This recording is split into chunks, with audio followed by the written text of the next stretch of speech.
Welcome to Comfort TV, the channel's news, bringing you verified and balanced news from Nigeria and around the world. I am Faith Kevin. Many thanks for joining us again this evening. In the headlines, force scarcity looms as Pengasan declares a nationwide strike. NDLEA police arrest 57 suspects in Kano joint operation. Governor Uzodinma resolves impasse with NJC as he appoints acting CJ of Imo. Coalition rejects UN's plans to scrap UNAIDS by 2026.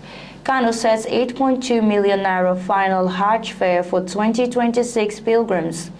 Bishop Wale calls for unity among Nigerians. On business, ECOWAS trains 300 Nigerian youths in agribusiness organic value chains. Still on business, owners seek government and stakeholders' collaboration to boost growth. On the foreign scene, death toll in Gaza rises to 66,005 with 168,162 wounded. Airstrike kills one in Syria's Idlib countryside. On sports, Atalanta coach hails 17-year-old defender Ahano after display against Juventus. Amorim defiant as United sleep again in Brentford defeat. Now the news. The Petroleum and Natural Gas Senior Staff Association of Nigeria, Pengasan, has declared an indefinite nationwide strike, directing its members to down tools following the alleged mass dismissal of Nigerian workers by the Dangote Petroleum Refinery. The decision was taken during an emergency National Executive Council NEC meeting held on Saturday, September 27, 2025. A circular signed by the union's General Secretary, Lumumba Okugawa, ordered an immediate withdrawal of services beginning Sunday, September 28. Pengasan accused the refinery management of breaching Nigeria's labor laws, the Constitution and International Labour Organization ILO conventions by sacking workers for joining the union. The association alleged that the dismissed employees were replaced with over 2,000 foreign nationals, mostly Indians, a move it described as an affront to Nigerian workers. The union directed all members in field locations to withdraw services from 6 a.m. on Sunday, a total shutdown across all offices, companies, institutions, and agencies, and is expected to commence from Monday, September 29. According to the directive, the industrial action covers control room operations, panel operators, and outfield personnel. All International Oil Company IOC branches were also instructed to ramp down gas production and suspend supply to Dangote Refinery and its petrochemical units. The union also announced a 24-hour nationwide prayer vigil as part of the protest and called on the federal government to urgently step in to resolve the impasse. It vowed to sustain the industrial action until all affected workers are reinstated and labor rights fully respected. The National Drug Law Enforcement Agency, NDLEA, working with the Nigerian police, has arrested 57 people for drug-related offenses in Kano after a series of raids across the state. The three-day operation carried out on September 24, 25, and 27, 2025 was part of efforts by the Kano State Joint Task Force for Peace Restoration and Youth Rehabilitation, led by the NDLEA Kano Commander Dr. Yusuf Ibrahim Kofar Mata. The raids took place in several areas, including Kofarua, Tasharami, Regia, Lemo, and more. During the operations, officers seized different types of illegal drugs and locally made weapons. Investigations are still ongoing. Dr. Yusuf Ibrahim Kofar Mata said that their resolve to eradicate drug abuse and associated thuggery in Kano remained unshakable and that they would continue to work tirelessly to create a safer, healthier community for all. He praised NDLEA and police officers for their commitment and called on everyone to join hands with security agencies. The NDLEA Kano commander also thanked the Kano state government, led by Governor Abba Kabir Yusuf, for supporting the fight against drug abuse and thuggery, noting that the government's backing has strengthened security and rehabilitation efforts. Imo State Governor Senator Hope Uzodinma has appointed and sworn in Justice Ijoma Aguguwan as the state's acting chief judge, following the resolution of the impasse between the state government and the National Judicial Council (NJC). Uzodinma also swore in a new Attorney General Commissioner for Justice, Mr. Paul Obinatu. The governor, while speaking at the event of the Sam Mbakwe Executive Chambers Government House Owerri, said that the appointments marked a new chapter in their collective journey to entrench accountability, competence, and judicial independence. He described the recent controversy between the state government and the NJC as both unfortunate and instructive, adding that having navigated the turbulent phase with the maturity and diligence required, they had taken decisive and lawful steps to restore the dignity of the judiciary and reinforce the sacred principles of justice and due process. The NJC had in June 2025 sacked Justice Theophilus Nzeuku as the acting chief judge of the state, as he was number 4 in the hierarchy of judges in the state. During the same period, the NJC also dismissed 9 other judges for age falsification. Another member of the State Executive Council sworn in was Professor Chinonye Love Moses, who will oversee the newly created Ministry of Entrepreneurship, Skill Acquisition, and Social Responsibility. Governor Uzodinma urged government appointees and elected office holders to respect, commit, and be guided by the solemn oath to work in the greatest interest of the state and the nation, explaining that election or appointment into public offices is strictly to serve the interests of the people and not for personal gain. Civil society groups in Nigeria have condemned a proposal under the United Nations UNAT initiative recommending the closure of the Joint United Nations Program on HIV and AIDS UNAIDS by 2026. The coalition of community networks and civil society organizations in Nigeria described the plan as ill-timed and a grave setback that would undermine global efforts to end AIDS as a public health threat. The coalition, comprising the network of people living with HIV and AIDS in Nigeria, NEP1, Nigeria Key Population Health and Rights Network, International Community of Women Living with HIV, West Africa, Association of Women Living with HIV and AIDS in Nigeria, ASHWAN, Association of Positive Youth Living with HIV and AIDS in Nigeria, APYIN, and the Civil Society Network for HIV and AIDS in Nigeria, CSHAN, warned in a statement on Sunday that dismantling of UNAIDS will be dangerously short-sighted by the betrayal of communities living with and affected by HIV. Explaining why the proposal should be instantly rejected, the CSO stressed that closing the agency would betray the very people it was created to serve, especially women and young people living with HIV and key populations who rely on its leadership, advocacy, and convening power. They further raised concerns that the proposal leaves critical questions unanswered, like who will assume the leadership role in coordinating the global HIV response. They noted that while progress has been made in reducing new infections and AIDS-related deaths, AIDS is not over, and the global AIDS response has been upset in recent times that it requires deliberate and concerted efforts to achieve the SDG target of ending AIDS by 2030. According to them, UNAIDS has been advancing health transition plans that prioritize inclusive, multi-sectoral, and sustainable national HIV responses led by governments and communities funded largely by domestic resources. Following the directive of the National Hajj Commission of Nigeria on the 2026 Hajj Fair, the Kano State Pilgrims Welfare Board has announced 8,244,813 naira 67 kobo as the final Hajj fare for the 2026 Hajj. This is contained in a statement by the Public Relations Officer of the board, Suleiman Didiri. The Director General of the board, Lamin Rabiu Danbapa, confirmed that the fare applies to all intending pilgrims from Kano State. PRO Dederi further stated that intending pilgrims making fresh payments are required to pay the full amount. He said the deadline for the payment of the fare is 31st December 2025, which is in line with NACON's directive. It called on all intending pilgrims to ensure they complete their payments before the deadline to secure their Hajj slot. The board disclosed that it registered no fewer than 3,155 pilgrims for 2025 Hajj and concluded sales of the state's allocation of seats. Each year, Nigerian pilgrims travel to Saudi Arabia under the coordination of NACON, with state boards handling registration and logistics. Pilgrims are airlifted from designated airports by licensed operators approved for the exercise. As Nigeria celebrates her 65th independence anniversary on Wednesday, Bishop Wale has called on Nigerians to be united. The national president of the Pentecostal Fellowship of Nigeria, PFN, made a call on Sunday at a special church service to mark the nation's independence.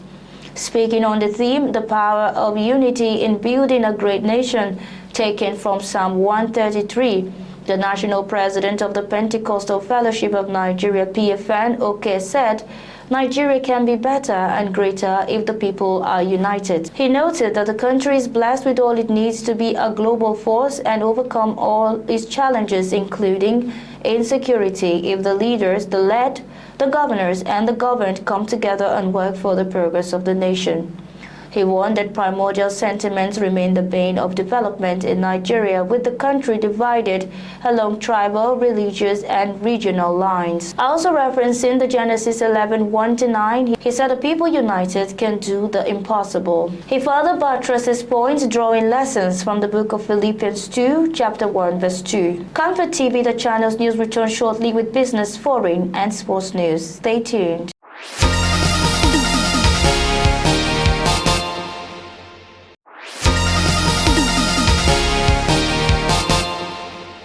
Many thanks for staying tuned. This is Comfort TV, the channel's news. On business news, the Economic Community of West African States, ECOWAS, has launched a major agribusiness and organic farming training program in Nigeria aimed at equipping young entrepreneurs with the skills to turn agriculture into a profitable business, reduce unemployment, and expand regional export opportunities. The initiative under the ECOWAS Youth Employability Program, YEP, was inaugurated at the Agricultural Research Council of Nigeria, ARCN, Mabushi, Nigeria. The initiative is coordinated in Nigeria by the Association of Organic Agriculture Practitioners of Nigeria, NOAN, with strong backing from the Federal Ministry of Agriculture and Food Security. President of NOAN, Professor Jude Obi, described the program as a defining moment in Nigeria's quest to position agriculture as a business rather than a subsistence activity. According to him, this training is structured not only to provide technical know-how, but also to connect participants to markets, cooperative schemes, and digital platforms that can grow their enterprises. Over 14,000 applications were received, with 300 applicants selected from across Nigeria.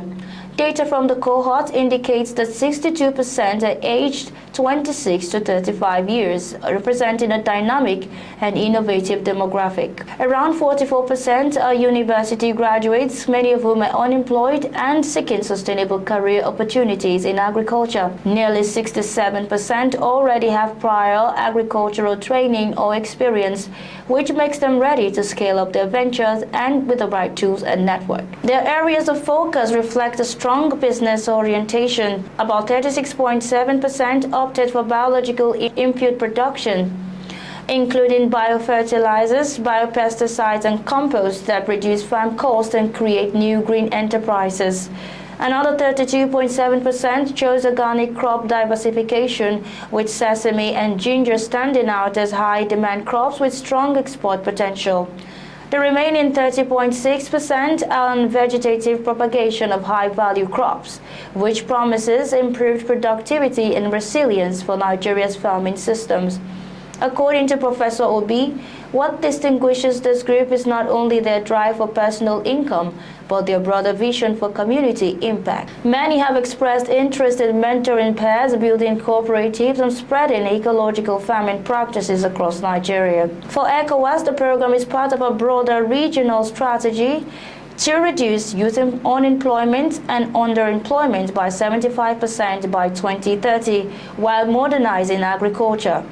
Representing the ECOWAS Commission's Department of Agriculture and Rural Development, Mr. Gle Kofi Emmanuel said agriculture must be repositioned as an attractive and profitable sector for young people. To back this ambition, the ECOWAS Commission has committed over $2.2 million between 2024 and 2025 to fund training centers across the region, including Nigeria. 2 flagship investment programs are being rolled out.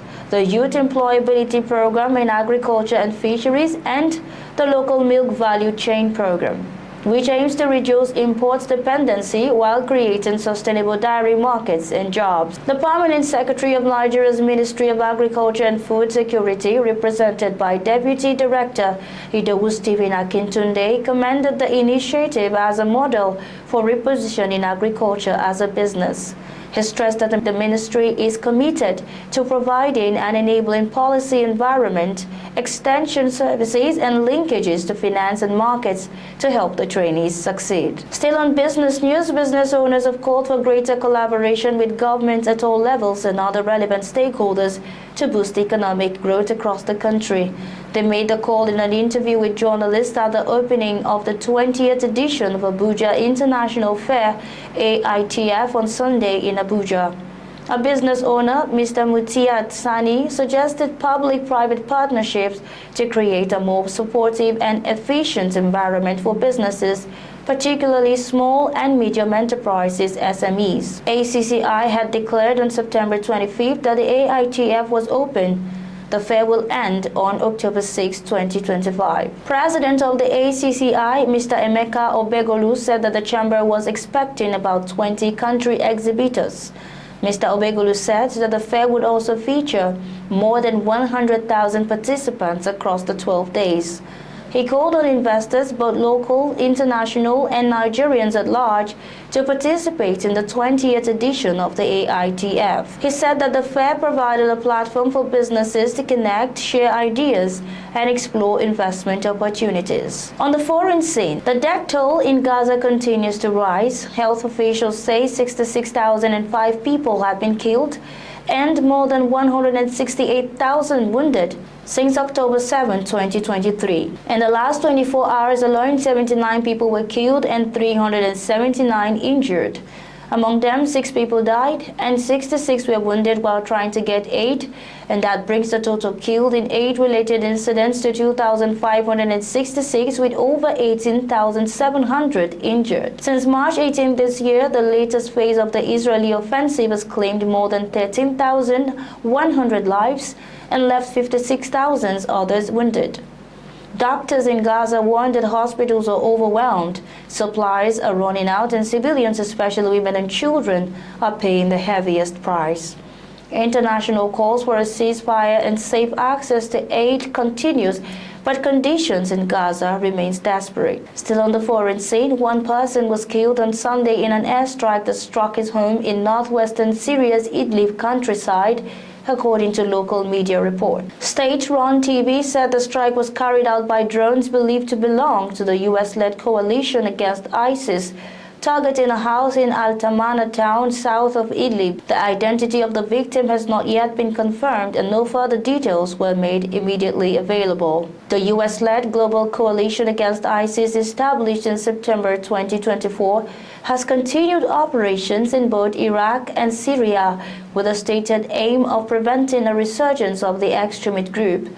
Its presence in Syria is expected to last until September 2026, focusing on counter-terrorism operations in the country's northeast. On sports, Atalanta coach Ivan Juric expressed both pride and caution after his team's 1-1 draw with Juventus, reserving special praise for 17-year-old defender Ernest Ahano. The teenager, signed from Genoa during the summer transfer window, delivered a commanding display that underlined his growing reputation. Coach Juric admitted the club took a significant gamble in bringing Ahano to Bergamo, but believes the investment is already beginning to show dividends. Born in 2008, Ahano has displayed maturity beyond his years since joining Atalanta.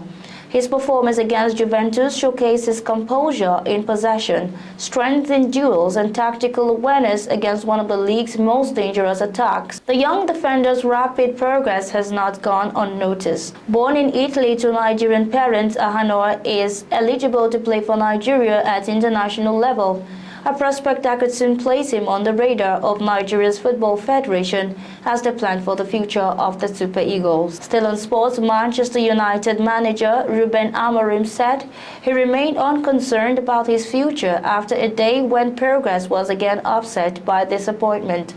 The optimism generated by the victory over Chelsea 7 days beforehand was lost in a 3-1 defeat at Brentford that kept United firmly in the bottom half of the Premier League. The club, though, remains supportive of their head coach despite the damaging loss. Sources insist minority owner Sir John Ratcliffe is backing Amorim and feels it is only fair to judge the Portuguese on a full season with what he views as the right team. Multiple suggestions from external sources that short lists of replacements have been drawn up and been dismissed by United officials who are adamant no one is being lined up to replace Amorim.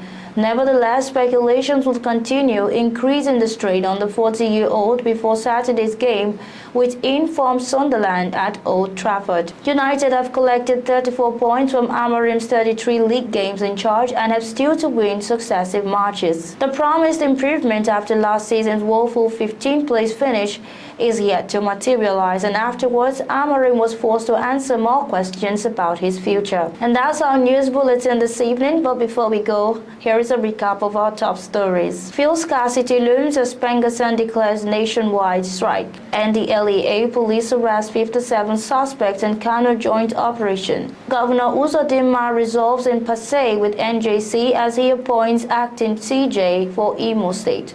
Coalition rejects UN's plan to scrap UN AIDS by 2026.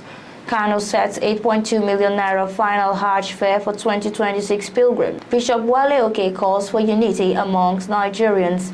On business news, ECOWAS trains 300 Nigerian youths in agribusiness, organic value chains.